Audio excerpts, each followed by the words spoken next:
one day I will get it right. Um, however many Zooms I do, I will remember to press the record button.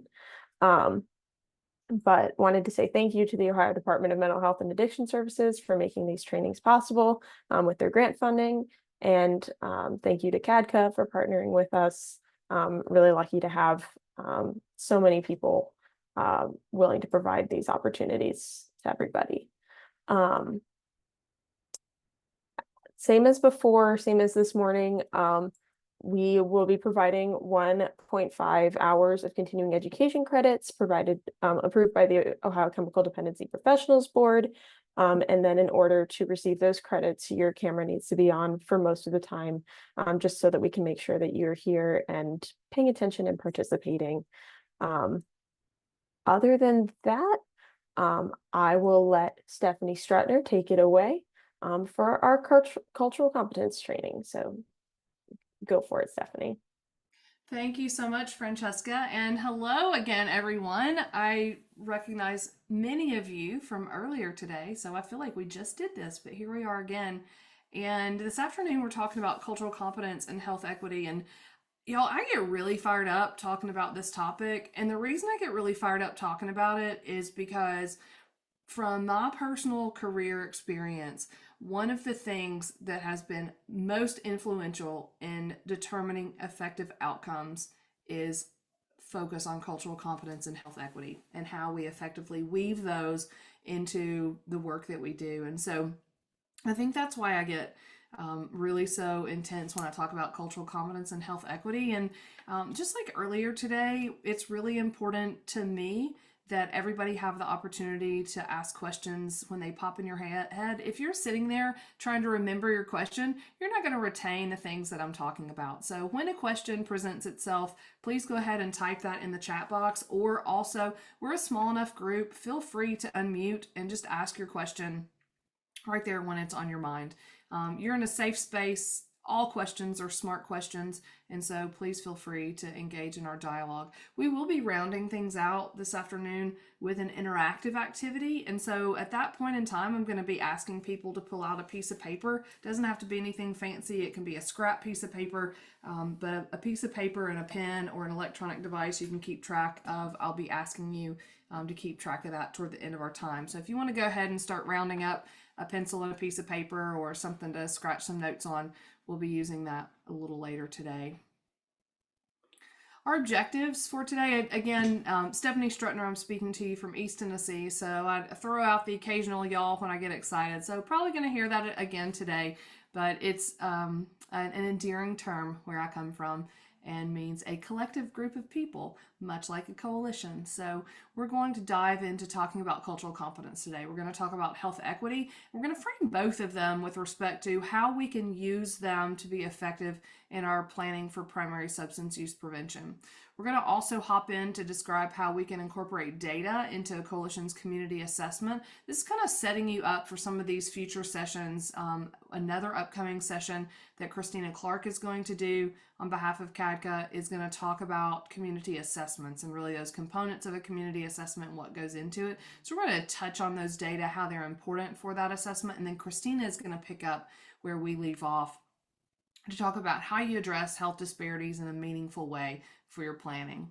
And then we're going to round things out, as I mentioned, by giving you an opportunity to actively participate in dialogue about culture in your community and how we can use that to shape our strategies and shape our activities to be most effective in reaching the members of our community. So without further ado, let's dive into objective one. We're going to talk about cultural competence and health equity, and we're going to frame both of those with respect of primary prevention in our communities. So the first thing I'd like for us to do, and you can use the chat box, that's an effective way to work through this activity, just on your own. I'd like for you to think about a family tradition or a family practice that you engage in. And what is this tradition or practice that's very important to you connected to? So, for example, one thing that we do in my family, because I have a young child and she came home from school and they were supposed to draw a picture of something their family did together that meant a lot to them. And she came home and she had drawn a picture of my husband, me, and her and our dog. And this might seem really ridiculous to some of you, and I totally get it, but we like to wear matching pajamas on the holiday. So we were sitting on our fireplace on our matching Christmas pajamas, and that's what she drew a picture of. And that was a family tradition that was meaningful to my daughter. And so that's what I'm talking about in the chat box. What's one of those traditions or practices that is meaningful to you? We've got game nights, driving around looking at Christmas lights while drinking milkshakes. Now I would love to have a milkshake.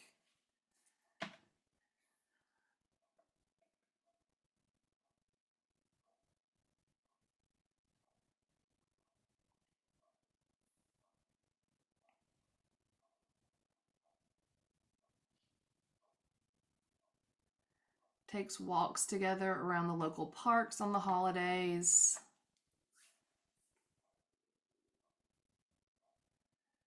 Barbecues for sure.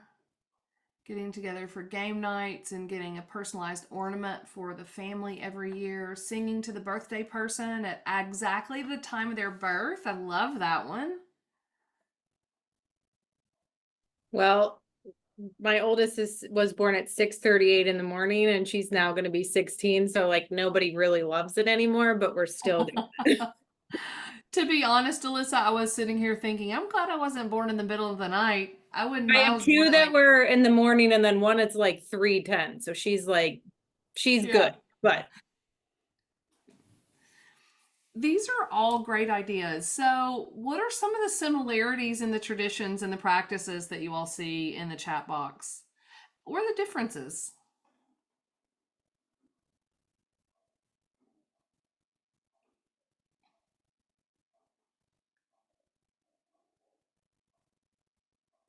Oh, and family picture on the stairs. Love that too, Sarah.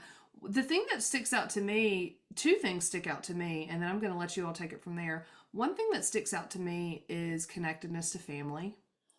A lot of these are tied to family. And then, thank you, Ronell says many of them are holiday oriented. What other similarities or differences do you see? Yeah, different things, but revolving around families.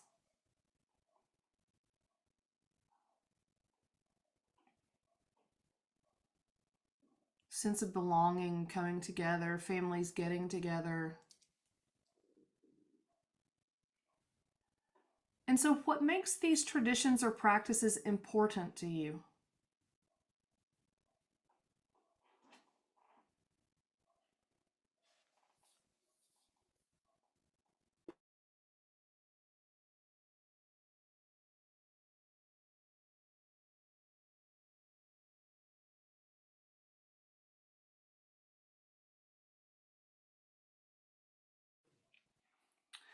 One thing I've noticed come through is faith, family, traditions.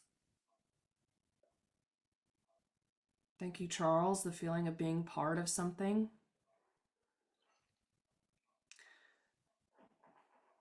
Shelley says we look forward to being together. Absolutely.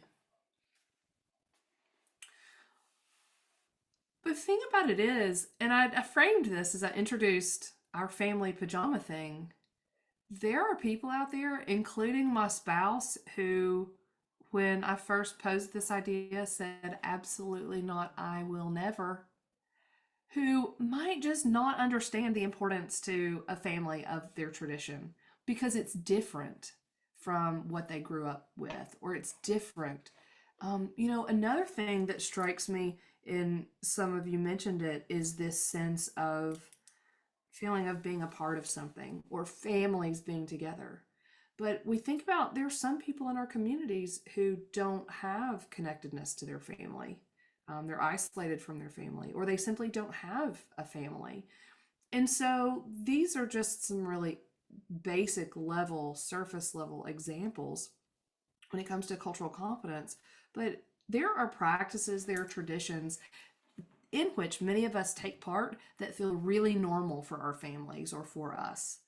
But they might look very unusual to people who aren't part of our inner circle.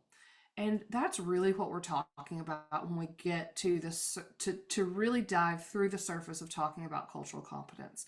And from a coalition perspective, how do we bring this into thinking about our work?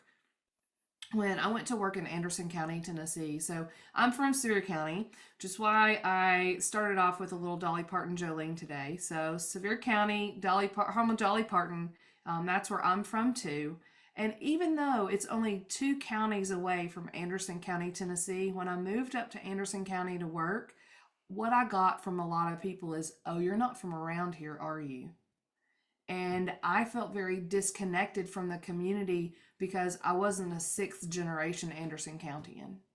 And so there can be different parts of our culture that are inherent to us that we can't change, that can make us feel isolated or can make us feel like an outsider. So it became apparent to me that one of the things that I needed to do was to talk to the people in the community and let them show me their part of Anderson County. So I asked my coalition members if they would just take me in their car, and I had different parts of the community do, I had different people do every day. And I just said, take me to your part of the world and introduce me to people, take me to all the spots where people stop in the community, drive me around, tell me what I need to know as somebody not from around here. And so that's exactly what happened. So I got to go, and we call them down here in Tennessee, in East Tennessee at least, we call them neck of the woods, necks of the woods. And so I just had people take me to their neck of the woods, and they take me back in their little hollers in Briceville, Tennessee, and they take me up gravel roads and through pasture fields to people's houses and barns and just introduce me to people. And that helped me to feel connected to the community, but also helped the community connect to me. They took me to Ben's Seed Store, where it had one of those creaky screen doors that would slam closed, and you go in and there were 50-gallon drums of seeds, and that's where people would go and get their bean seeds and their corn seeds and their tomato seeds for their plantings in the spring. And getting to know Ben, Ben was the gatekeeper for Briceville, Tennessee. He was the gatekeeper for everybody who came in or came out because it was the only convenience store there. And so just being able to get out in the community, and by the way, my office was in the courthouse when I was in Anderson County. And I remember my friend Julia, who drove me through Briceville, said, "Hey, Steph, listen, you can't show up in your suits to Briceville because people are going to think you're the law. So you got to dress down a little bit." My office was in the courthouse. We were expected to dress up. So we wore suits, we wore more formal work business attire. But when she was taking me to Briceville, she said, "You can't show up here like that." So when I think about culture in our line of work, I often feel like I'm a bit of a chameleon, where I need to be able to assimilate into the population where I'm trying to be. And I think for somebody who really doesn't understand cultural competence, that can feel a little bit like I'm trying to be somebody I'm not. But what it feels like to me is that I am trying to be respectful enough of other cultures that exist in my community to where I am confident enough in my culture that I can also be comfortable in yours. And at the end of the day, what's important is understanding the cultures that exist and why people engage in the practices that they do and why they're important to them allows us to feel more comfortable in embracing that culture. And the cool thing about the United States is we are a melting pot of cultures from all around the world. And we get to live in this place where we can celebrate everybody's differences. And hopefully we do that in our communities. So when we're thinking about culture and celebrating culture in our communities, we've got to figure out what culture means to us, but then what culture means to our communities and how we can find a way to make sure that we bridge that gap, that we make this really colorful, beautiful cultural masterpiece and bring together the cultures that exist in our community. So we know that culture is defined by a community or by a society. And it really does structure the way that people who are part of that culture view the world, because it brings in our beliefs, our our values, the norms that we have grown up with. And it really drives the way that we engage in relationships and how we live our lives and how we organize in our environments.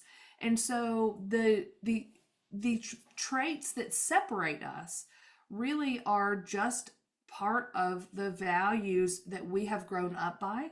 Doesn't mean that they can't change, doesn't mean that they cannot be adaptable, but it just becomes our set of norms. And so when we think about engaging in cultural competence, we have to have some level of cultural adaptability to be able to remain aware enough to bring all of the cultures to the table when we're engaging in community work. So we talked this morning, if you were together, about how important it is about inclusivity and planning. And in order for us to be inclusive in our planning, we have to be aware of the cultures that exist. And so when we think about those elements of culture in our communities, it could be our community's heritage, our community's history. Sometimes it's a really positive history, and sometimes it can be a more negative history. Regardless, we can't just ignore the history that has come before us and try to build something new without acknowledging either the celebration of history that has come before us, or in some instances, the trauma of history that has come before us. Other elements of our culture can be shared values or beliefs or customs, behaviors, traditions in the community, like we've talked about, institutions in the community. One unique characteristic about the community where I worked in Anderson County was the Oak Ridge National Laboratory and the Y-12 National Security Complex. The Department of Energy are all housed in what Oak Ridge is referred to as the secret city. And the reason the United States government founded the secret city and identified it as one of the sites of the Manhattan Project at that time still exists today because it's geographically isolated. And so there are many people who live in that community who still live a very secretive lifestyle because during the Manhattan Project they had to. And so we remember those institutions, we acknowledge the art, the folklore, and the lifestyles that exist in our communities. We also can look at similar relationship and communication patterns and how those propagate through the years. Common patterns and styles of communication or geographic location, where people live, why there's a downtown that became very desolated, and now all of a sudden there's a resurgence of people moving to a downtown area. Patterns of dress or the way that people eat. All of these are elements of culture that we must acknowledge if we're trying to truly be a community convener, community builder, and be inclusive of culture in our planning.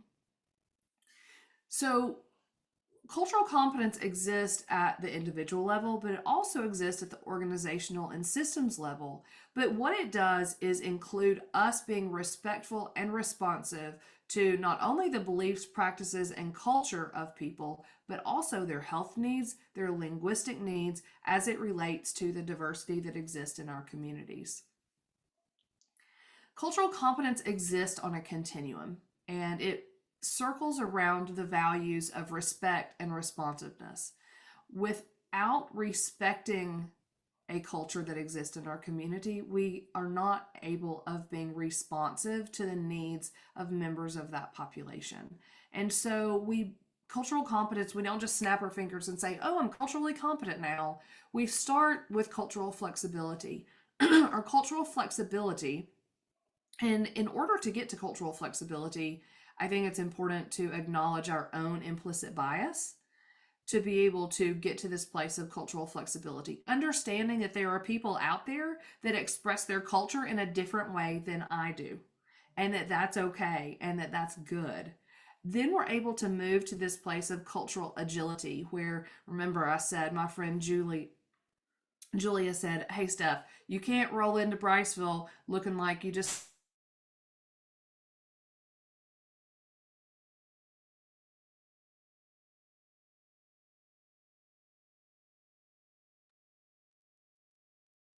Looks like Stephanie's having trouble with her internet again.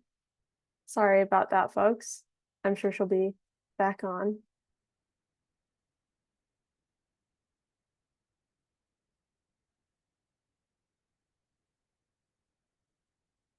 Hi, Stephanie. It's your bad luck day for internet connections, huh? I thought surely that was going to be all we were going to deal with today, this morning, but here we are. But we're just going to roll with it. Hopefully, that's the last time this happens. Our ability to be agile with respect to culture allows us to then be responsive to the needs of members of our population of focus. And then once we're able to be responsive, it brings us to this area of cultural humility, understanding and really embracing the fact that it's cool when other people express their culture in a way that's different from mine. And then we can begin to move toward this place of cultural competence. And so I think, especially, I don't want to leave this conversation without acknowledging that many people come from a place of privilege.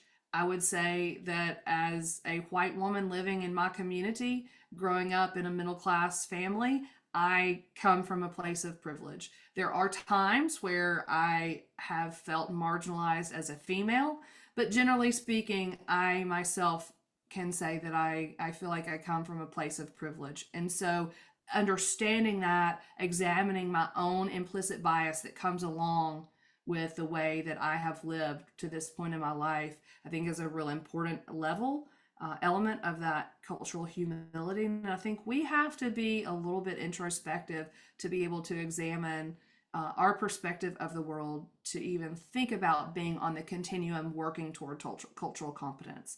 And so I invite you to have a conversation with your coalition and have that conversation about the cultures that exist in the communities. Who are the people that we overlook? Who are the people who are marginalized? Why are we overlooking them? Why are they marginalized? And what do we need to do to make them feel comfortable coming to the table? Because one of the worst things we can do is invite somebody to come to our table and then use them as a token because we need to check off a cultural competence box. So, in order for us to truly be inclusive in our planning, we have to ourselves be able to have that level of cultural humility to really embrace the cultures, the customs, the traditions, the practices that other people in our community are engaging in and are comfortable with. And the more we're able to experience that, the more comfortable we become with it. And the easier it is for us to embrace other people's culture. I'll say one of the coolest things about being a master trainer with CADCA is being able to travel all over the country and in some cases over the world to be able to experience other people's culture. And when I was on a tribal reservation one time doing a training, and they said, before we get started, we'd like to do our sage ceremony. And I said, well, of course. I think that is a perfect way to start. And I had never experienced a sage ceremony before, but it was really beautiful. And it was also very normal for them. That's how they often began their coalition meetings and their coalition events. And so if I had come in as a facilitator and said, no, we're not doing a sage ceremony today, they would have stepped back from participation. And that's the last thing that we want to do when it comes to inclusivity in our communities. So, thinking about our cultural competence process, we've got to start from a level of knowledge. I also don't think that even coming from my hometown in Sevier County, I don't know everything about every culture there is in my hometown, even though I lived there.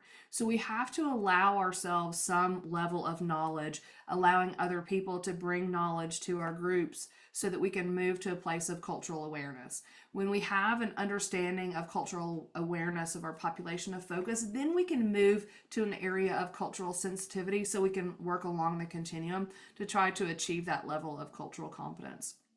But I think understanding that we really want to make sure we're not tokenizing people who are coming to participate with us. I see this a lot among youth, where coalitions want to say they have youth participation, so they just invite a youth person to their meeting and then they sit there and talk over their heads for an hour, and the youth, they never give the youth the opportunity to speak.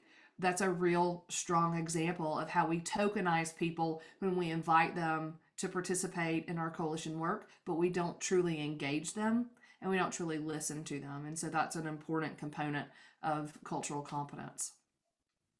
There are ways to build cultural competence, affirming a coalition-wide commitment. one of the things our coalition did when we were new was have our coalition meetings at different places. And so we often would have our coalition meeting at a church, but then we'd move to the courthouse. And then from the courthouse, we'd go to the Alex Haley Farm. And from the Alex Haley Farm, we'd go to the Green McAdoo Center. And from the Green McAdoo Center, we'd go to the Visitor Center at the Oak Ridge National Lab. So a couple things come into play. We are identifying different geographies so that people can get there a little bit easier. But some people might not be comfortable going into a meeting at a Baptist church.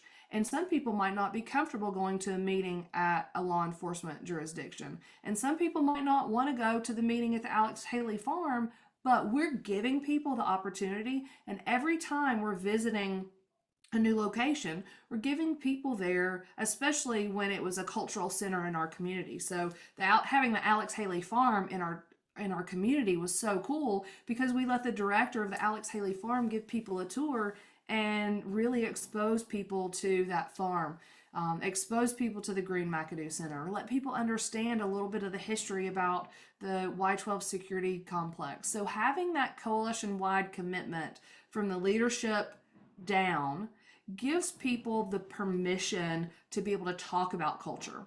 Because I think sometimes culture is a taboo subject. We have made it so, but it's good to talk about culture. If we don't talk about culture, how are we going to be more comfortable and affirming to other cultures that are not our own? And so this gives us an opportunity to assess our coalition's strengths and weaknesses when it comes to cultural competence, and then having conversations with our coalition, constantly talking about cultures that exist, constantly talking about how we're engaging every culture in our community and how we can be better. Engaging in outreach with the community, going to the different parts of our population, embracing people where they are, being comfortable meeting people where they are, not where we are always, or not where our office is. Another way to build cultural competence is address specific culture-related issues. I think sometimes if we have a social situation that happens, social justice situation that happens in our community, it's easy to just say, oh, that was horrible. We attend the candlelight vigil and then we move on. But specifically addressing issues that are arising in our community is really important so that people feel like there is a safe place where they can come and talk about culture. I think also providing information in different languages is pretty easy for people to think about, but in some communities, in my community, for example, I think it's commonly understood by people, oh yeah, we need to provide resources in Spanish. But just as much as we need to provide resources in Spanish, we also need to provide East Asian languages because we have a high East Asian population in our community as well. And so not overlooking any of those subcultures or language barriers that might exist in our communities. Before we move on, any questions about cultural competence or the continuum?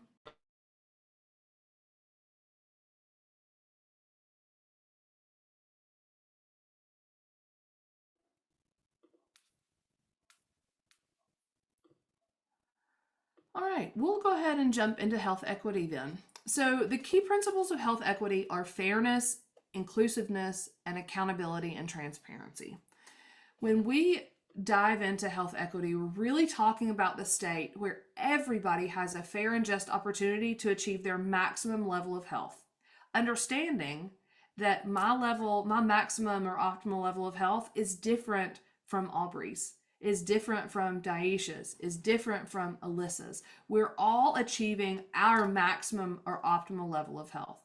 And that gives us an opportunity to focus on the societal efforts that address historical and contemporary injustices that prevent people from maximizing their optimal health. We also have to overcome economic, social, or other obstacles to health and healthcare as we've created them and eliminate preventable health disparities. So that's where we come in, is being able to, again, meet people where they are and provide the resources that people need to maximize their optimal health. When people are not maximizing their optimal level of health, that's when we start talking about health disparities.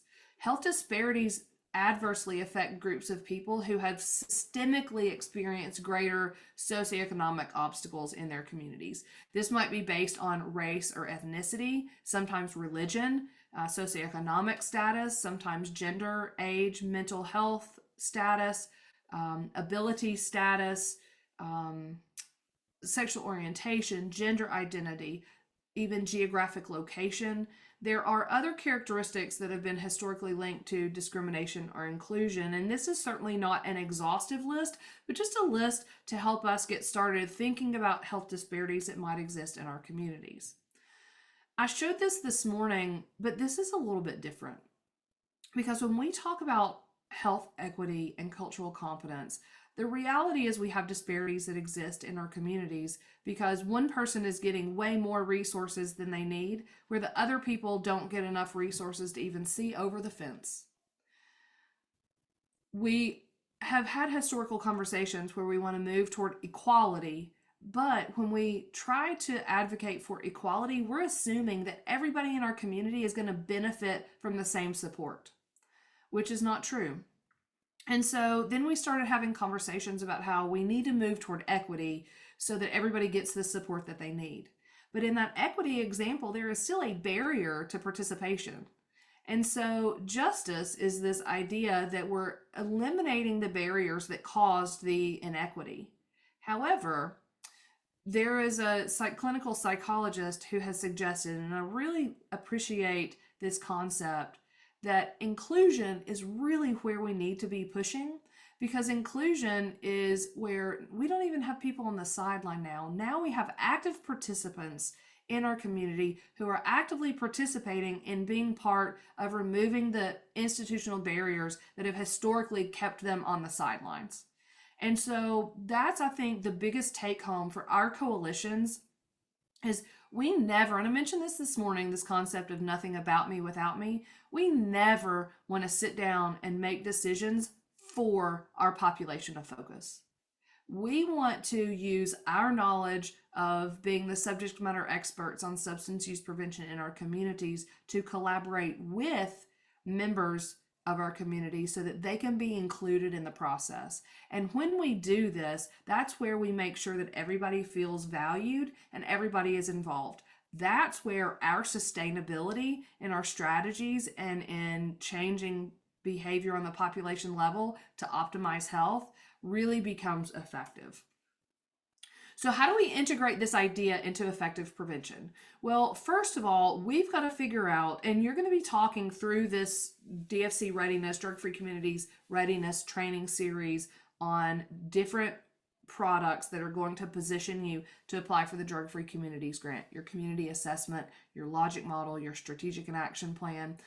When we are working through these products, we've got to figure out, you're going to be talking about problems, you're going to be talking about root causes and local conditions, but we want you to then take it a step further to think about, when you come up with strategies, who's going to benefit from the strategies that you're creating? And that's going to be really easy to conceptualize. What might be a little bit more difficult to conceptualize is when we take this planning a step further, we want to figure out who might be harmed or who might we institute additional risk with the strategy that we're identifying. And then we want to come up with ways to minimize or eliminate that risk by including members of that marginalized population to participate in our planning. Let me throw you an example. In fact, this was real life. Last year in Tennessee, we had a legislator who introduced a bill that was going to charge children with a Class C misdemeanor if they were caught on a school campus with a vape device. And I had a lobbyist call me and said, I'm the part-time CEO for the Prevention Alliance of Tennessee, which is kind of our statewide advocacy group of all the substance use prevention coalitions in the state. And I had a lobbyist call and say, hey, I know that you guys are going to be on board. This is just a formality, but can we get your permission to put your name on our letter? And I said, well, actually, no, we do not consent. And they were flabbergasted that our organization would not consent to supporting their law that would charge a child with a Class C misdemeanor, suspend them from school, for 5 days and put them into a greater harm in a risk environment where, guess what they're going to do if they're already vaping at school? What do you think they're going to do when they're not in a structured environment in a home where there's no parental or grandparental supervision? They're going to be vaping more. And so we had to think about that marginalized population and the extra risk that we would be imposing on those adolescents if we were to have supported that law. Thankfully, it didn't pass, but that's just one example of identifying risk or harm that can be associated with our strategies, because we know there are rehabilitative and constructive practices that we can implement in schools when it comes to policy. And so we want to support those health related healthy policies. So let's just take a moment to reflect on our intention with health, equity, and cultural competence. So I've got a question for you, and please feel free to unmute, because I think this is really a great opportunity. This type of training is a great opportunity for dialogue. You don't need to hear me reading people's comments in the chat box. So please feel free to unmute or raise your hand and I can call on you. But what next step will you or can you take to be intentional about including health, equity, and cultural competence in your planning in your community? I'd love to hear from 2 or 3 of you at least.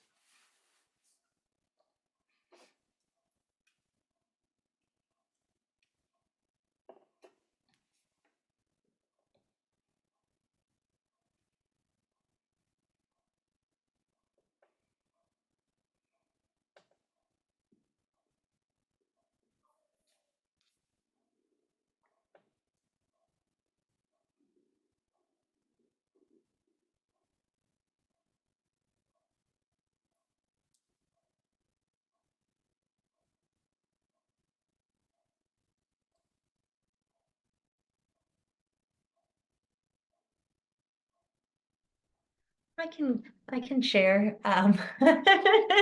You were patient, Stephanie. Thank you, Amanda.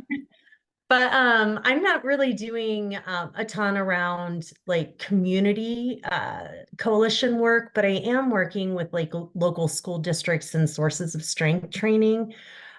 So one of the things that we do is we kind of look at like the social networking theory, and we look at like um, creating diversity like in all contexts. So we kind of look at the big umbrella, but also like social diversity with the isolate, the peripheral, just to assure that we're kind of hitting all of the groups and having all voices heard from the young people that are recruited into that program. And quite frankly, even with the adults that are, we encourage them to go outside of their school building if the young people aren't connecting with the adults that we have at the table. So it's just really cool to see it in that realm too. It's still kind of coalition work, but just a little bit different looking. So Yeah, absolutely. And it's a great example of nothing about me without me. Thanks for sharing that.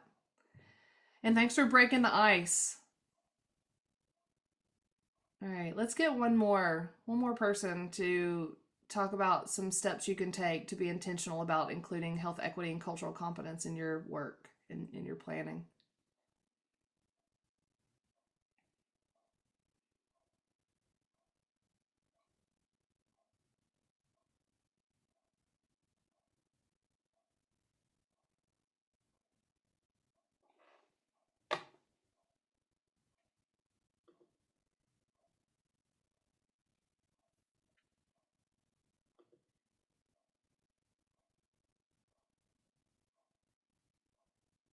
Okay, I'm going to let you off the hook this time, but we're going to have a couple more discussion questions, and there's going to be an activity in which it's really critical for you to participate. So I'm going to let you off the hook there, but be ready to start talking here in a few minutes. Let's go ahead and dive into objective 2. So we're going to talk about how we can incorporate data from your community assessment that helps you to position yourself to address health disparities in a meaningful way. So when we think about using data, it really gives us the opportunity to develop targeted evidence-based strategies that directly address those root causes of inequities that exist in our communities. And here's a fact. In many communities, we do not want to talk about inequities. It is uncomfortable. People will be like you all were when I asked that question a minute ago, and it is like crickets. That is all you hear. Nobody wants to talk because we have made it in many communities a taboo subject. So sometimes when we present the data in our communities, it makes it a lot easier to broach the topic of that conversation, because it's not me saying, hey, we've got this in our community. There are reputable data sources that are aligning data, and the data speaks for itself. And we can present the data to members of our coalition, of our community, elected officials, and say, what does this say to you? And so it gives people permission to talk about a subject that might be hard to talk about sometimes. It also helps to identify these disparities with precision, because it gives us the opportunity to identify who's most affected by the risk behavior or the health disparity and why. Our data also uncover those socioeconomic factors or environmental conditions that affect the disparity. And so we can be more objective about it in having that conversation to identify facts and not just what people think. It also gives us an opportunity to ensure that we are allotting resources where they're needed across the community with respect of our grant funding of taxpayer dollars, and that they're going where they're needed most. So think back to our picture of inclusion. We don't want to just give the community and every pocket of the community the same thing, because we know that not everybody is going to benefit or achieve their maximum or optimal level of health with the same resources. Our data also gives us a nice baseline for clear, measurable goals, and it empowers our communities and really strengthens our advocacy efforts. So we talked earlier today, if you were with us, we talked about the importance of comprehensive and complementary strategies and how those policy strategies help tie in a lot of our other strategies. And so those advocacy efforts really are driven by our data, and then we fill in the gaps in the middle with other effective strategies. Our data also help us to specifically tailor our interventions to those unique needs that we have in the community and in the context of the culture that exists within our populations. And when we're collecting the data, both quantitative data, those survey data, the numbers-driven data, and the qualitative data, that anecdotal data that we get by talking to people in our community, it sets us up to be able to have a deeper understanding of what's going on and what some of the barriers and challenges are that diverse members of our population are facing. And then finally, our data-driven decisions help us to reduce bias and ensure objectivity in our approach. So when we are using data to drive our work, it helps us to maintain a priority on the biggest area of needs and not overlook perhaps some health disparities because it's a taboo subject. And Francesca has posted a great link in the chat box from the Health Policy Institute of Ohio on the Equity Evaluation Toolkit. So be sure to check that one out. I'm going to ask you to turn to the chat box for this one. So hopefully nobody will have to feel like you're on the spot. But in the chat box, what data measures have you used to frame health disparities in your community?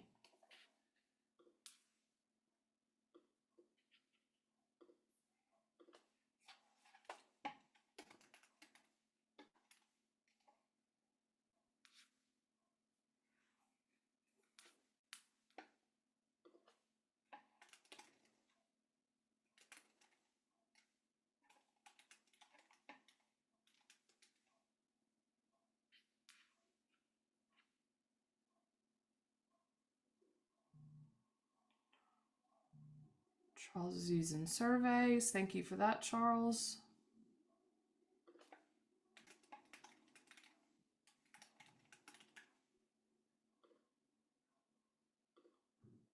It is using focus groups. I'm going to pop a data resource in the chat box, because a lot of times when I talk to communities about social drivers of health and health disparities, it's such a new topical field that a lot of people haven't really started collecting data or using data to include in their community assessment. I like Brenda's idea about having a pre-post to determine knowledge and understanding. Seen a lot of surveys out there, but that U.S. News Healthiest Communities ranking is based on, and it's, I think, 34 health indicators across communities. It's broken down on the county level across the whole country. And so if you don't have health disparity data at your fingertips, start there, because it's a great tool to give you an opportunity to dive into some of your local community's data to think about health disparities that maybe you haven't thought about before because you live there and it's just always been the norm.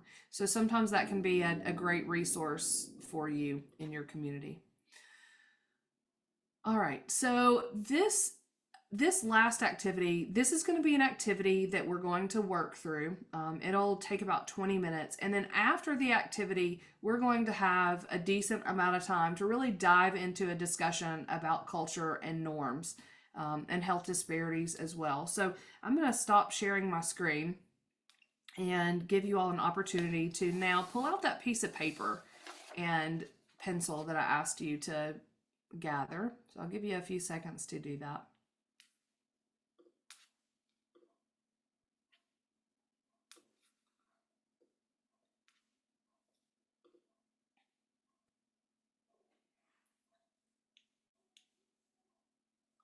And as you're preparing your paper, I'd like for you to prepare a piece of paper.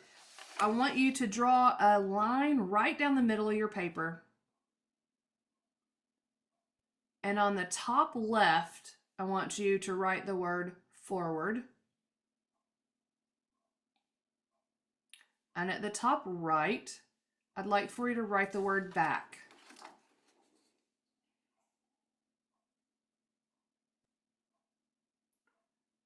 So on your paper, a line down the middle, left-hand side, you're writing forward, right-hand side, you're writing back.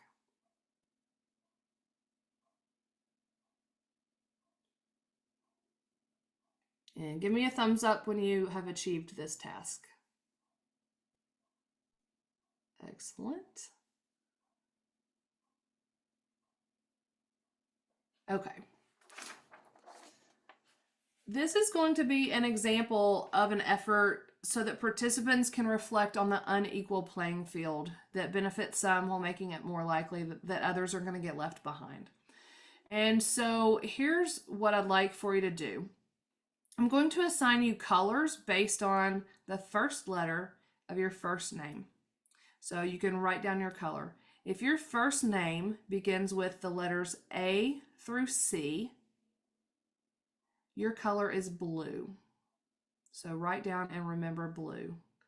If you are A through C, your first letter of your first name, your color is blue. If your first name starts with the letters D through S, S is in Stephanie, your color is yellow. Letters D through S, you are yellow. I'm going to put this in the chat box as well. And finally, if your first name starts with the letter T through Z, your color is red. Everybody got that? It's also in the chat box. So A through C, you're blue. D through S, you're yellow. T through Z, you're red. All right, everybody ready to get started? Okay, so every time your color associates with something that I say, I'm going to say you're going to take a step forward. When I say you're going to take a step forward, you're going to put a tally in the forward column. When I say you're going to take a step back, you're going to put a tally in the back column. All right, here we go. If your color is blue, you grew up speaking English as your first language. Take 2 steps forward. If your color is yellow, you grew up speaking English as a second language, but eventually learned English well. Take 1 step forward. If your color is red, you never really learned English until you were an adult. Take 1 step back. If your color is yellow, your family owned a car when you were growing up. Take one step forward. If your color is blue, your family owned 2 or more cars simultaneously. Take 2 steps forward. If your color is red, your family did not own a car and you were dependent on public transportation or rides from others. Take 1 step back. If your color is red, you had to go through winters without heat and summers without air conditioning. Take 1 step back. If you have a blue or yellow card, you did have these things. Take 1 step forward. If you have a blue or yellow as your color, you had your own bed growing up and didn't have to share with siblings or caregivers. Take 1 step forward. If your color is blue, you were able to travel on an airplane as a child and go on a trip, see new places, visit relatives. Take 1 step forward. If your color is red, you lived in an unsafe area plagued by violence. Take 3 steps back. If your color is yellow, you sometimes had to worry about your safety growing up. Take 1 step back. If your color is blue, you never had to worry about safety growing up. Take 1 step forward.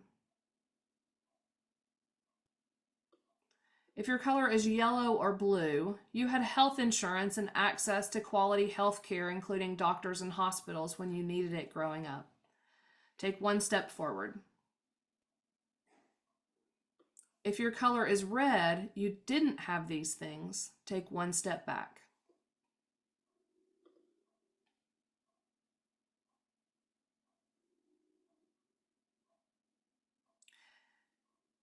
If your color is yellow, you breathed clean air growing up. Take 1 step forward. If your color is red, you lived, played, and went to school in a place where the air was very polluted. Take 1 step back.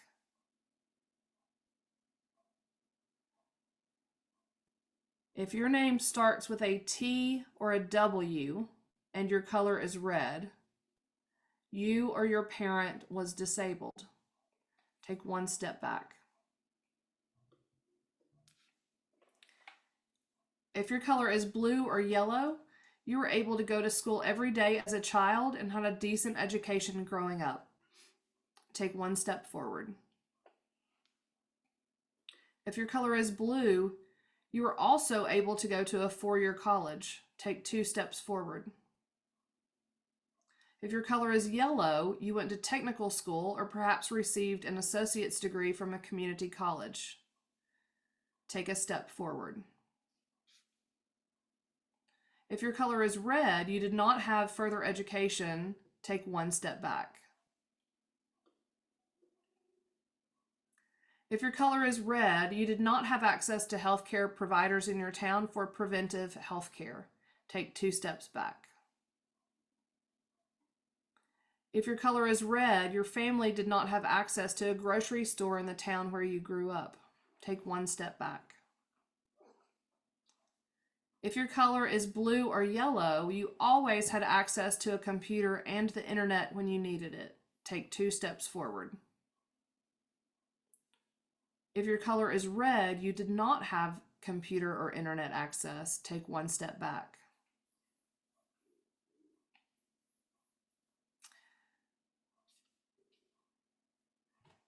Every person whose name begins with T, whose color is red, you or your family members have been denied the opportunity to vote despite being of voting age. Take 1 step back. If your color is yellow or blue, you always knew where your next meal would come from. Take 1 step forward. If your color is red, you sometimes had to skip meals because your family didn't have enough money. Take 1 step back. If your color is red and your name begins with V or W, the community where you grew up experienced severe drought, which limited your access to food and flooding, which destroyed homes. Take one step back. If your name begins with a T or a W, your family migrated as a result of poverty or conflict. Take 2 steps back. If your color is blue or yellow, you went on vacation growing up, meaning that you went somewhere new and enjoyed or learned about another place or culture. Take 1 step forward. If your color is red, you did not have a stable home and lived with relatives, another family, or in a shelter. Take 3 steps back. If your color is blue, you had a bank account, savings account, or some other financial savings created for you as a child. Take 2 steps forward. If you have a yellow card, your family saved some money for you in a college fund. Take 1 step forward. If your color is red, your family did not have a checking account or paid cash for large and small purchases. Take 3 steps back. If your color is red, your family was affected by high levels of debt growing up, such as credit card debt, difficulty making mortgage payments, or fear or actual foreclosure on a home. Take 2 steps back. If your color is blue or yellow, you made visits to the public library to check out books, borrowed or bought books from elsewhere, or had a habit of reading regularly as a child. Take 2 steps forward. If your color is blue, you had a stable family and grew up with both parents present. Take 2 steps forward. If you have a yellow card, you had one parent present, but a stable and loving home life. Take 1 step forward. If your color is red, you grew up in a poor community where industrial pollution from factories or chemical plants caused sickness or disease in your community. Take 1 step back.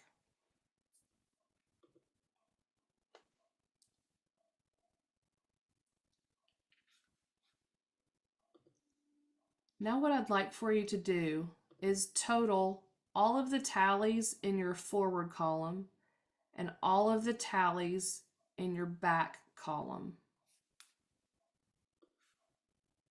And I'll put these instructions in the chat. You're going to subtract the backward total from the forward total.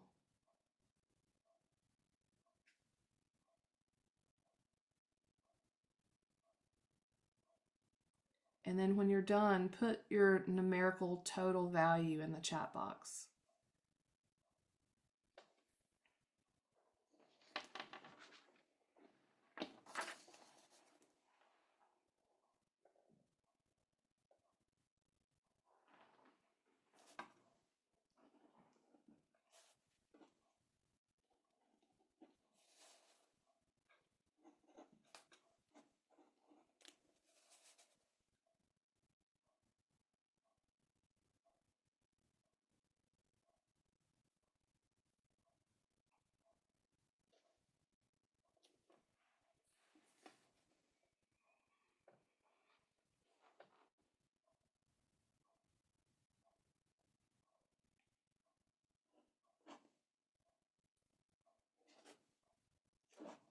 Quite a range, don't you think? We'll sing the range. 22 all the way to -24.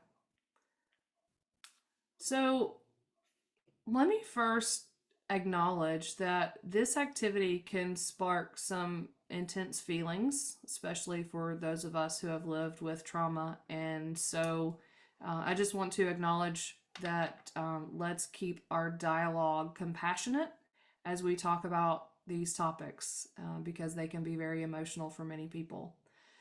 But what are your thoughts or what's your reaction to this activity? And did anything surprise you?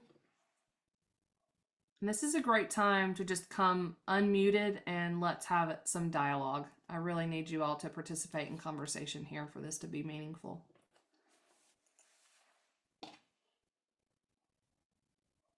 can start us. I just thought it was really interesting as I was like listening to the different, I guess, examples that were brought up, but just the different aspects that culture and privilege also bring, or even different barriers and life experiences, how that impacts the forward and backwards of it.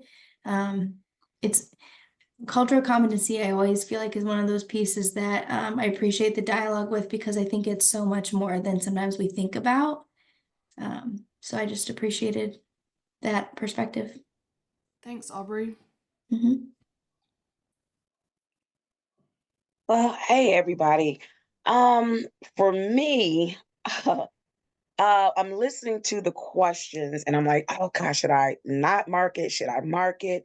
But there was one particular question that you asked about how many of you grew up in a household where you did not have to share a bedroom. I'm thinking about me and my four sisters and how we had to share a bedroom. But yet, on the other hand, when the question came about books and college education, not that I didn't realize it before how blessed I was, even though I didn't have that luxury of having my own bedroom. Me and my four sisters, we still came out, all of us with college degrees. And so it just kind of shows you that even though you may look at life as you were younger as lacking in one particular area, it really and truly made up for the bigger picture. So I just appreciate being able to identify from one spectra to the other spectra and just, just realize just how blessed I really was, even without my own bedroom. So, Mhm. yeah.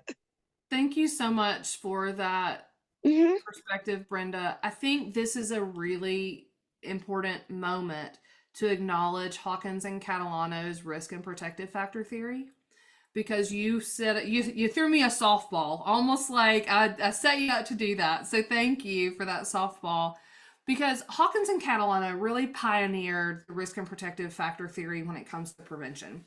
If you're not familiar, you can look it up. But here's the general basis: is we all have risk factors in our life.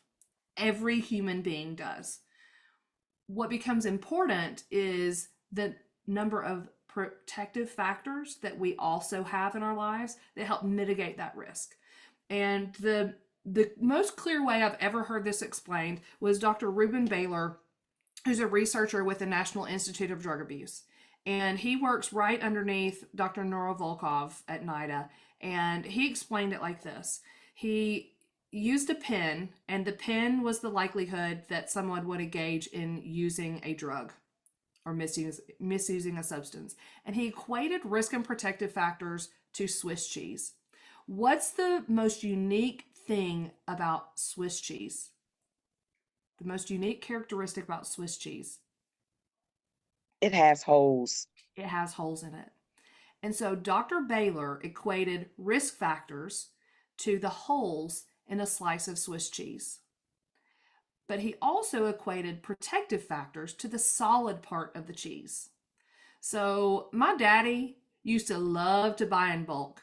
He had freezers all over the place. He would stockpile food. So he'd go to the store and buy a block of cheese that was like a foot long.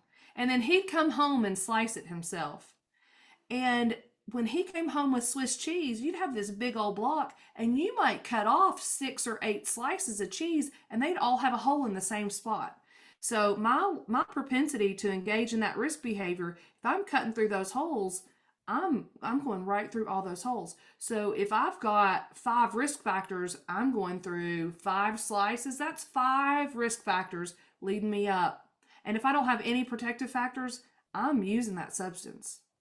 But sometimes all it takes is that one protective factor to prevent me, that one slice of cheese that doesn't have a hole there anymore because the bubble closed. That one slice of cheese could be the protective factor that keeps me from engaging in that risk behavior. And so I think that's one of the biggest takeaway anytime we talk about health disparities or adverse childhood experiences or anything of this nature.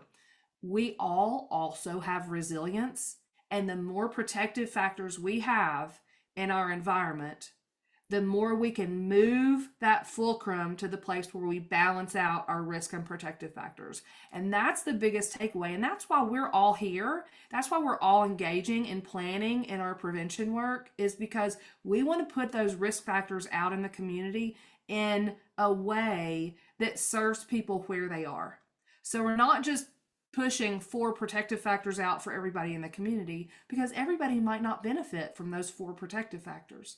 Rather, we're figuring out what risk factors, what health disparities exist in our community, and we're being specific and strategic about aligning protective factors either universally, like we talked about this morning, across the entire community, or selectively for a certain demographic, or indicated to another demographic of people, to make sure that we meet people where they are, so that we offer justice in our approach and that we are inclusive in our approach. And so, Brenda, thank you for setting up that really important learning objective for this activity. And you also led us into my next question, which is, did your perspective about your own privilege or lack thereof change as a result of this activity? And Brenda already answered that question, but I'd like to hear from some of you others.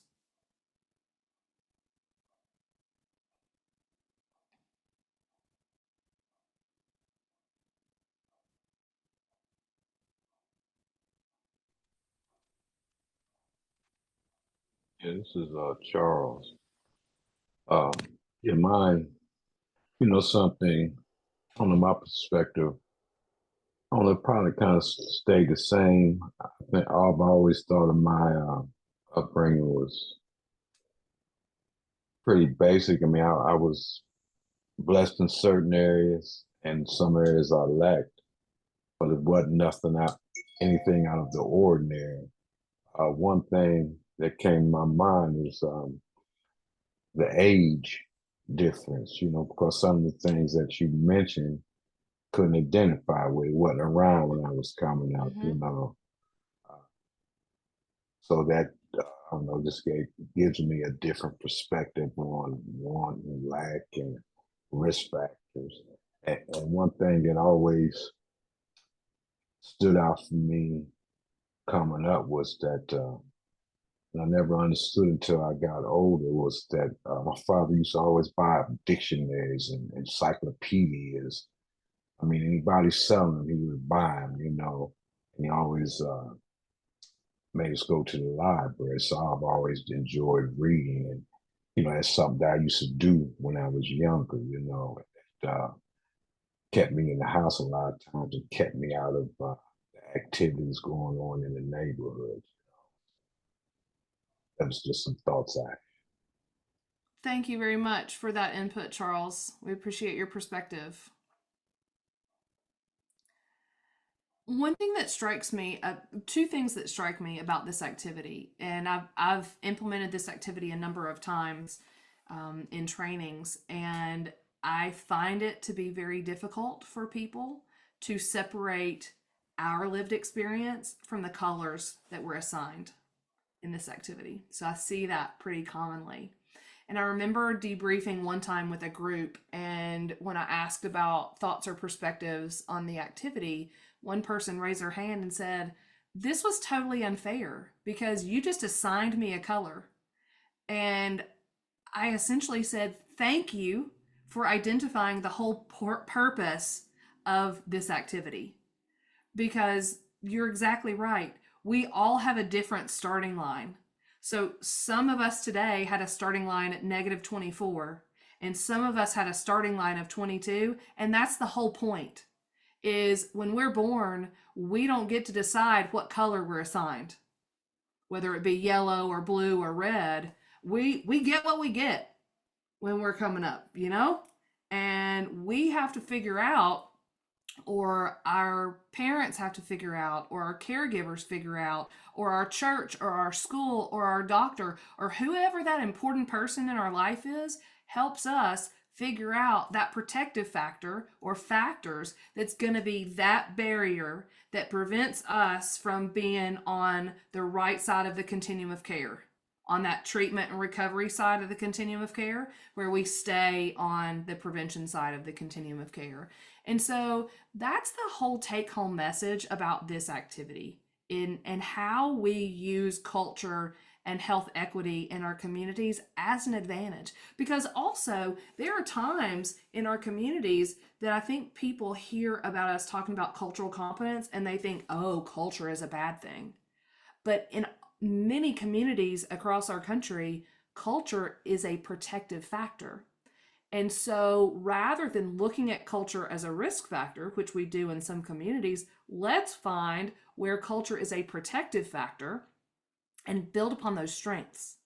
And let's figure out where health disparities exist and then collaborate with culture so that we can lift people up and celebrate the differences and capitalize in those areas where we can identify natural protective factors that are happening. Brenda, I saw you unmute. Go ahead. Yeah, I just wanted to add that the biggest protective factor that my parents surrounded me and my four sisters with was education. Now, we were all born in the boondocks in Georgia. So neither one of my parents had a no, they did graduate from high school, but growing up, my father chose to be the breadwinner. He had my mom stay at home to make sure that we got our education. And just as I remember growing up as a little girl, education, education. And I think Charles mentioned something about encyclopedias. Oh my God, I can't tell you how many encyclopedias we had in our home. So that is the one thing. And even though, when I sit up here and I still talk about my parents, my mom is gone, but my dad, he's still here. I just thank my parents for just surrounding me and my sisters with education, even though they never got an education beyond high school. That was the number one thing in our household. And like I said, I just thank God, that was the strongest protective factor that, got me and my sisters over and over and over and over. And that's all I can say. So it doesn't always have to be about money. But just the love, security, and the stability alone is what made us prosper. So I just wanted to add that. Yay! And that's the whole thing about the risk and protective factor theory is you have that safe, stable, nurturing environment, and you have healthy beliefs and clear standards that are coming from that protective factor in your life. And so that's the whole thing. When we think about strategies, I mean, we talk about the strategic prevention framework and we talk about our processes and all these things that are so important. But at the end of the day, it's real simple.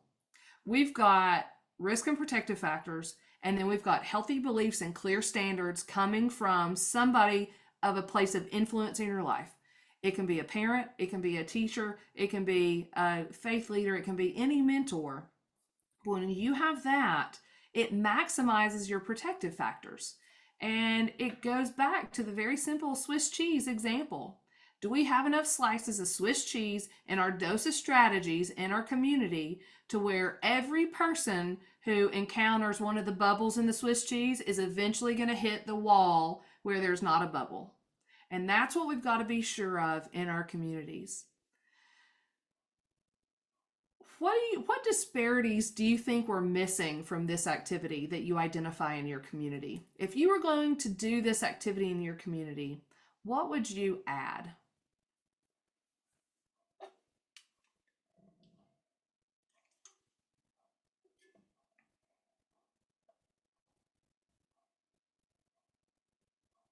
Prisons or incarceration. Yeah. Yeah. Very good example, Charles. Another one in my community was being raised by a grandparent. We've got a lot of grandparents in our town that are raising grandkids.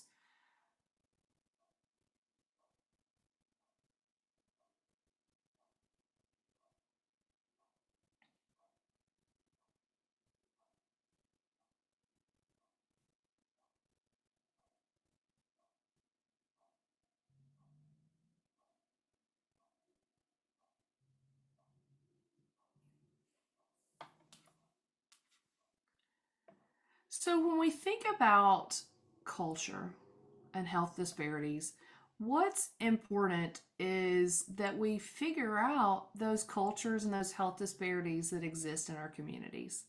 I've just got one more slide that I'm going to pop up just so we're meeting everybody's preferred method of learning here. So when we think about culture, we've got to figure out what cultures exist in our communities. So how do you know what cultures exist in your communities?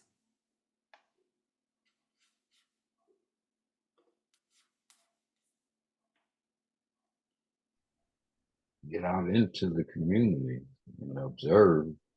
Yeah. Yeah. Got to get out there and ask, right, Charles? Yes. We can't do all of our work as community organizers behind a computer.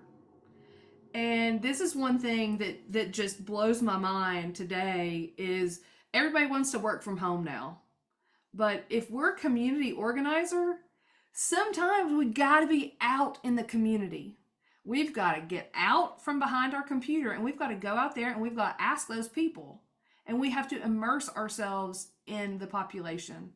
And thank you, Charles, for making that. How else do you know what cultures exist in your community?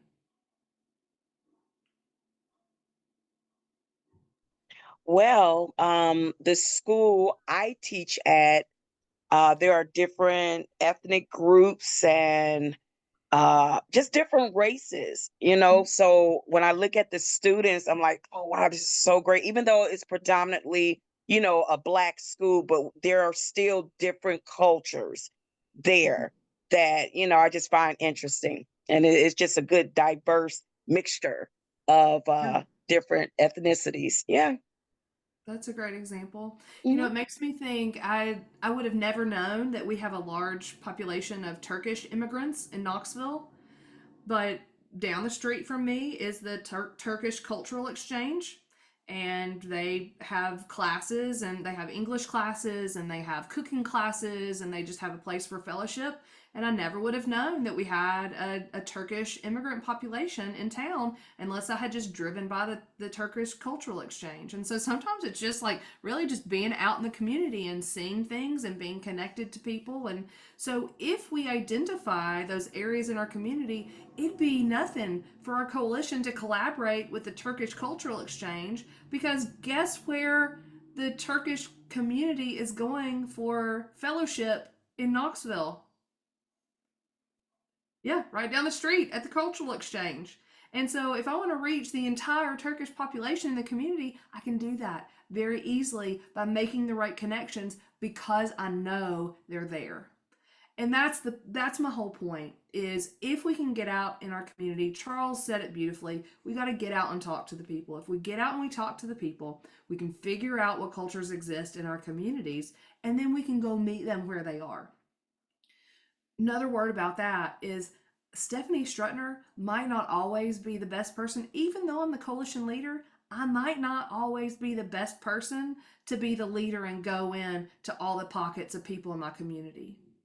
And I think sometimes we talked earlier in our session about cultural humility. Sometimes the cultural humility is acknowledging that it's not the Stephanie Strutner show today. Today, it's Brenda's turn to go and talk to whatever subpopulation we've identified of which Brenda is a part. Or maybe tomorrow it's Rhiannon's turn to be the leader to go and talk to the subpopulation in our community to which Rhiannon is a part. And when I was coming up in my coalition trainings, and I was a new coalition professional, which has been almost 20 years ago now, my trainer at the time used to talk about Miss Birdie. And Miss Birdie lived on the corner of his street growing up, and Miss Birdie knew everything about everybody in that neighborhood. She knew which kids didn't get off the bus in the afternoon. She knew if somebody went to somebody else's house and they weren't supposed to in the afternoon. If you wanted to know anything about anybody, the mail got delivered 5 minutes late, you were calling Miss Birdie. And so if we wanted to engage children who lived in that neighborhood, who are we going to go talk to? Who is the leader to go talk to those people? You know it's Miss Birdie. And so we got to find the Miss Birdie and all these subpopulations, all these cultures in our communities. Because if I think for 1 second that I'm so savvy and my personality is so great that I can connect with everybody in my community, then I'm living a dream. So I've got to take a little bite of humble pie, and I'm going to help pass off that leadership to somebody else in the community who can be that good connector in those subpopulations with those cultures. When we do it that way, when we divide up our leadership, that's when we really allow inclusion to happen, because we divide up our responsibilities. We let people go out and we let everybody be part of what we're doing in the way that is most meaningful for them. And I think that's why coalition work is such a home run at the end of the day, is because we can be diverse, we can be inclusive, and when everybody does that, it helps to contribute to our success.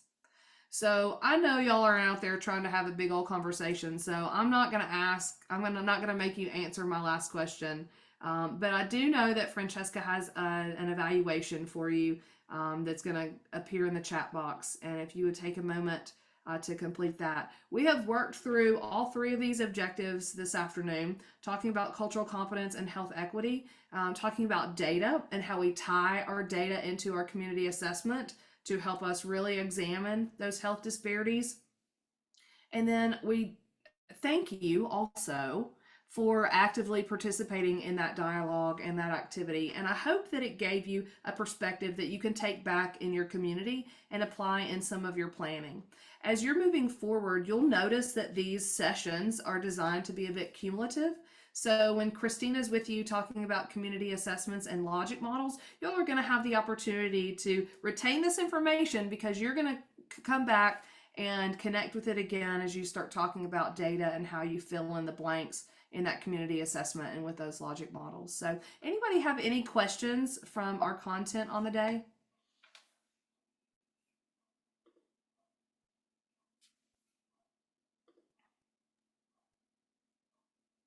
All right, we'll keep it open for questions, but thank you so much, Stephanie. And I have sent the evaluation link in the chat, as well as the link to register for future trainings if any of the topics of those interest you.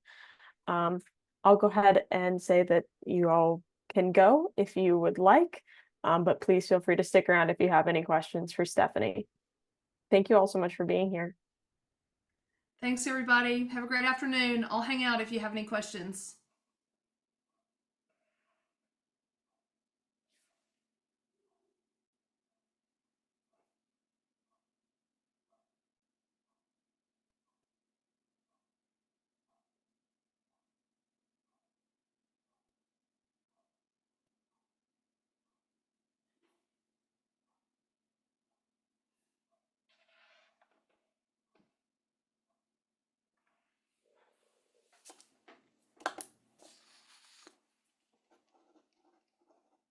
Thank you. It was good.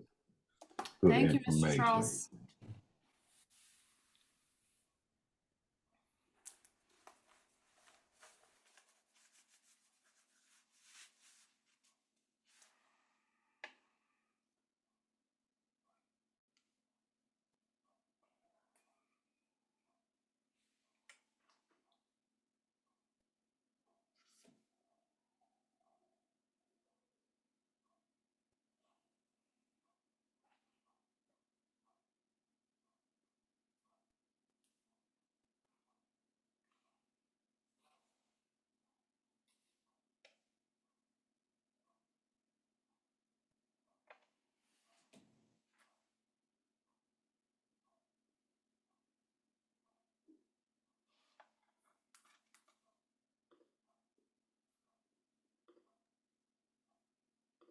Right. Thank you, Stephanie.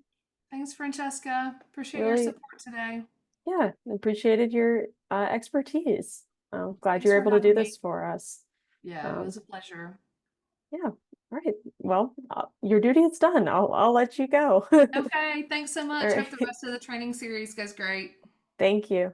Have a good one. You too. Bye. Bye.